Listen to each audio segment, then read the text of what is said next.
Hi everybody, it is time for chapter 11, The Lanterns. They worked for hours. At last, Captain Evans sat fanning himself and Captain Beaky with his cap and fondly admiring the way the vegetable patch had turned out. Nerys was still kneeling to fuss with the brightly coloured geraniums she had planted, and Sally was lying back on the grass enjoying a rest with Hilary and Henrietta, her two hens. Rowan and Ellen's shell decorations tinkled in the gentle breeze. Their umbrella hung upside down, and the little nets attached to it projected jewel colours onto the grass from the sea glass. Happy little birds pecked at seeds scattered over the garden wall and newly turned up worms. The bowls of water threw reflections of afternoon sunlight onto the trees and against the wall. Oh, the garden looked beautiful. Rowan whispered worriedly to Ellen, "Nothing's happening." "I know, but perhaps it takes a bit of time, or perhaps the sun has to be in the right place, like in the cave." Ellen pulled at her fringe till it was almost in front of her eyes. "How are we going to get this lot to leave before they discover our secret?" "I'll try." Rowan puffed his chest out and clapped his hands to get some attention. Thank you very much for helping us, everyone. It looks brilliant. But I think you might want to go." Nobody moved. "Now," he added. "What? Before we've had a drink for all our hard work?" Nerys looked shocked. "I'm way too comfy to be moving yet." Henrietta settled on Sally's chest as if to emphasise her owner's point. "We want to admire our handiwork a little bit longer." Captain Evans stamped his heels into the ground. "Well, you can have your drink and then it's time to go," Ellen stated firmly. "No arguments." "Yes, boss." Captain Evans saluted her, then closed his eyes as if he was about to have a nap. Captain Beaky closed his eyes too. Rowan pointed upwards. The sun was in a different position. The earth was spinning on its axis and there was no stopping it. He and Ellen rushed into the kitchen to get some drinks. "We'll serve these and then kick them out before the magic happens." "The light's fading already." Ellen was keeping an eye out of the window in case they missed anything. "Here." Rowan practically threw her a tray filled with drinks. Their contents sloshed everywhere, but they didn't bother to wipe them up. "Here we go." Ellen gave the drinks out. "Drink them quickly while they're nice and chilled." Nerys took a small sip of hers, then carried on her conversation with Sally, who also took the tiniest sip imaginable. Rowan pointed upwards. The sky was beginning to turn a very slight pink. The sunset was beginning. "Ellen, the light is going to go and there's no sign of the treasure," he whispered. They scanned the garden desperately, hoping for some small sign to show them where it was hidden. "There's nothing. We need more light. What are we going to do?" Rowan was on the verge of tears. Ellen spoke to herself. "Think, Ellen, think."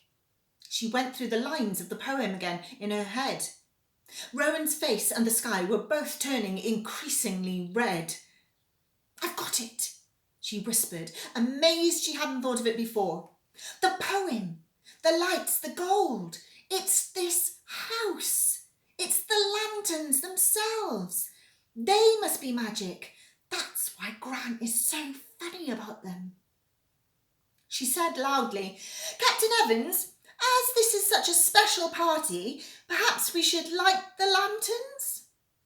Rowan huffed. "But they're by the front door." "You got any better ideas?" Ellen snapped. "What a good idea. It's been a long time since those lanterns have been lit. I'll do them for you now. There are some bumper-sized candles in the kitchen, I noticed." Ellen nodded. "It's not going to make anything magic happen," Rowan sulked. "You just have to believe. Both of us have to believe." Ellen crossed her fingers as the sky began to dress itself in a veil of sherbet orange. She looked back through the house as Captain Evans lit the lanterns. They flickered and glowed at the threshold as he trudged back through. Looks lovely with them lit. Brings back memories, I can tell you. Thanks, Ellen managed to say, even though her disappointment was audible. You're welcome. And I suppose we'd better start packing up before the old boat gets back. The boat should be on its way by now. He started very slowly collecting his gardening tools. Sally cutched both her hens and told them to sleep well and be good. Nurse seemed agitated and kept glancing at the door. There was still no magic. Ellen's brain was doing overtime trying to think of a way to make the magic work. Close your eyes and wish, Rowan. What? That stuff's for kids. It's the last chance we've got. All right then. Rowan gave the garden a final glance to make sure he hadn't missed anything, then closed his eyes tight. On the count of 3, we'll open them again and something will happen. Ellen's voice sounded more convinced than she felt. 1, 2, 3. They opened their eyes hopefully. Nothing happened. Try again. You really have to believe, Ellen repeated. The magic will only work if we both believe. They closed their eyes again and counted together. 1, 2, 3. This time it felt like something was different. Neris said, Ellen, look. Was this the treasure? They opened their eyes. Ellen thought she must be dreaming. She closed them again and opened them extremely slowly. There, in front of her, were her mum and dad. Mum! Dad! Ellen! Her mum squealed and ran to hug her. Her dad lifted her up in his arms and gave her the tightest embrace he'd ever given her. Oh, we missed you so much. Her mum's eyes were wet with tears. We decided to come back early to see you. Look at all the work you've been doing for your grandmother.